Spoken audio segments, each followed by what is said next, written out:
നമസ്കാരം. മംഗളം ന്യൂസിലേക്ക് എല്ലാവർക്കും സ്വാഗതം. ഞാൻ ബിനി പ്രംരാജ്. മുന്നറിയിപ്പുമായി ഗവർണർ. കരിങ്കൊടിയുമായി പ്രതിഷേധത്തിന് വന്നാൽ ഇനിയും വാഹനത്തിൽ നിന്നിറങ്ങുമെന്ന് ഗവർണർ ആരിഫ് മുഹമ്മദ് ഖാൻ ഡൽഹിയിൽ നിന്ന് മടങ്ങിയെത്തിയതിനു ശേഷം തിരുവനന്തപുരം വിമാനത്താവളത്തിൽ മാധ്യമങ്ങളോട് പറഞ്ഞു. സംസ്ഥാനത്തിന്റെ തലവനായ ഗവർണർക്കെതിരെ ആക്രമണമുണ്ടായിട്ടും നടപടിയെടുക്കാത്ത സർക്കാർ മാധ്യമപ്രവർത്തകർക്കെതിരെ കേസെടുത്തതിൽ അത്ഭുതമുണ്ടോയെന്നും അദ്ദേഹം ചോദിക്കുന്നു. 3 തവണ തന്റെ വാഹനത്തിന് നേരെ പ്രതിഷേധമുണ്ടായി. SFI പ്രവർത്തകർ കാറിൽ അടച്ചിട്ടും സർക്കാർ നടപടിയെടുത്തില്ല. പ്രതിഷേധങ്ങൾ സംഘടിപ്പിക്കുന്ന SFIയുടെ സംസ്ഥാന പ്രസിഡന്റ് 48 കേസുകളിൽ പ്രതിയാണ്. ഭരണഘടനാപരമായ ഉത്തരവാദിത്വമാണ് സർവകലാശാലകളിൽ ചെയ്യുന്നത്. സെനറ്റിലേക്ക് നാമനിർദ്ദേശം ചെയ്യുവാനുള്ള ആളുകളുടെ പേരുകൾ തനിക്ക് പല വഴിക്കും കിട്ടും.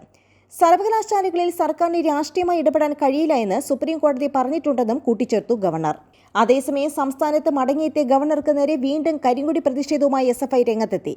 ഗവർണർ തിരുവനന്തപുരം വിമാനത്താവളത്തിൽ നിന്ന് രാജ്ഭവനിലേക്ക് പോകുന്നതിനിടയിൽ AKG സെന്ററിന്റെ മുമ്പിലായിരുന്നു പ്രവർത്തകരുടെ പ്രതിഷേധം.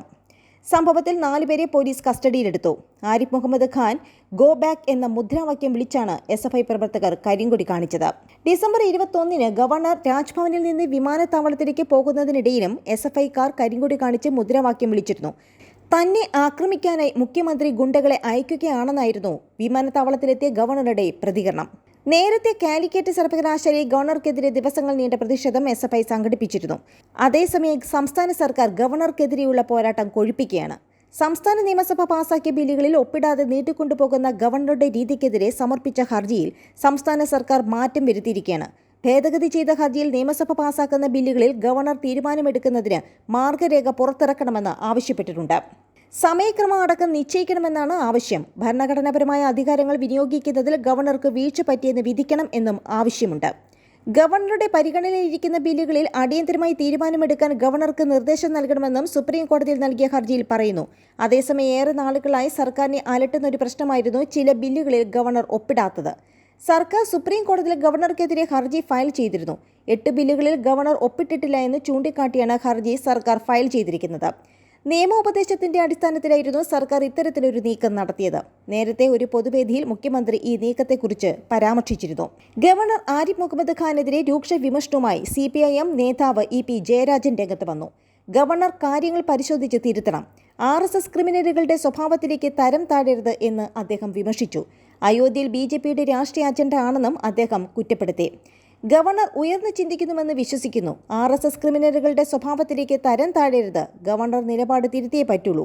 പാളിച്ചകളും പിശകുകളും എടുത്ത് ചാട്ടങ്ങളും തിരുത്തി പോകണം. പ്രതിഷേധവും സത്യപ്രതിജ്ഞയും തമ്മിൽ ബന്ധമില്ല എന്നും അദ്ദേഹം പറഞ്ഞു. പുതിയ മന്ത്രിമാരുടെ കാര്യം മുന്നണിയിലെ ശരിയായ രാഷ്ട്രീയ തീരുമാനമാണ്. അത് ഘടകകക്ഷികൾ അംഗീകരിച്ച് നടപ്പാക്കാൻ മുന്നോട്ട് വന്നു. വകുപ്പുകൾ LDFന്റെ അധികാരപരിധിയിൽ വരുന്നതല്ല. വകുപ്പുകൾ നിശ്ചയിക്കുന്നത് മുഖ്യമന്ത്രിയാണ്. സിനിമ വകുപ്പ് വേണമെന്ന അഭിപ്രായം എല്ലാവർക്കും പറയാം. തീരുമാനമെടുക്കേണ്ടത് മുഖ്യമന്ത്രിയാണ്. അതേസമയം കേരള യൂണിവേഴ്സിറ്റിക്ക് മുന്നിൽ ഗവർണറെ പരിഹസിച്ചുകൊണ്ടുള്ള ബാനർ നീക്കം ചെയ്യേണ്ടതില്ല എന്ന് സിൻഡിക്കേറ്റ്. ബാനർ ഉയർത്തിയ നടപടി ഹൈക്കോടതി ഉത്തരവിന്റെ ലംഘനമാണെന്നും അധ്യക്ഷം വഹിച്ച വൈസ് ചാൻസലർ ഡോക്ടർ മോഹനൻ കുന്നുമേൽ വാദിച്ചു. എന്നാൽ സർക്കാർ പ്രതിനിധികൾ ഉൾപ്പെടെ 9 അംഗങ്ങളും ഇതിനെ എതിർത്തു. ചാൻസലർ കൂടിയായ ഗവർണറുടെ നിർദ്ദേശത്തെ തുടർന്ന് ബാനർ നീക്കാൻ VC ഉത്തരവിട്ടിരുന്നു.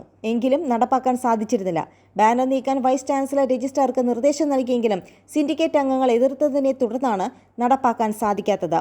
കോടതി വിധിയുടെ ലംഘനം ചൂണ്ടിക്കാട്ടി സേവ് യൂണിവേഴ്സിറ്റി ക്യാമ്പയിൻ കമ്മിറ്റി തനിക്ക് കത്ത് തന്നിട്ടുണ്ടെന്ന് VC യോഗത്തിൽ അറിയിച്ചു. ഈ സാഹചര്യത്തിൽ കോടതി വിധി പഠിക്കുവാൻ സിൻഡിക്കേറ്റ് ഉപസമിതിയെ ചുമതലപ്പെടുത്തി. സെനറ്റിലേക്കുള്ള ചാൻസലർമാരുടെ പ്രതിനിധികളായി നിയമിക്കേണ്ടവരുടെ ഔദ്യോഗിക പട്ടിക യൂണിവേഴ്സിറ്റി അയക്കാത്ത പ്രശ്നവും യോഗം ചർച്ച ചെയ്തു. ഇക്കാര്യം ചൂണ്ടിക്കാട്ടി സിൻഡിക്കേറ്റ് അംഗം ഷിജു ഖാൻ VCക്ക് കത്ത് നൽകിയിരുന്നു. ഇത് സംബന്ധിച്ച കേസ് കോടതിയിലാണെന്നും കേസിന് പോയ 4 പേരിൽ ആരും സർവകലാശാല തയ്യാറാക്കിയ 8 പേരുടെ പട്ടികയിൽ ഇല്ല എന്നും VC പറഞ്ഞു. ഇത് സംബന്ധിച്ച് ആരോപണം ഉന്നയിച്ചാൽ പട്ടിക താൻ പുറത്തുവിടുമെന്നും അദ്ദേഹം വ്യക്തമാക്കി. മികച്ച 100ഓളം കുട്ടികളിൽ നിന്ന് 8 പേരെ തെരഞ്ഞെടുത്തതിന്റെ മാനദണ്ഡം വ്യക്തമാകാത്ത സാഹചര്യത്തിലാണ് ആ പട്ടിക ചാൻസലർക്ക് വിടാതിരുന്നത്. പകരം ഉന്നത വിദ്യാഭ്യാസ മന്ത്രി നൽകിയ പട്ടിക അതേപടി ചാൻസലർക്ക് വിടുകയായിരുന്നുവെന്നും VC യോഗത്തെ അറിയിച്ചു. നന്ദി, നമസ്കാരം.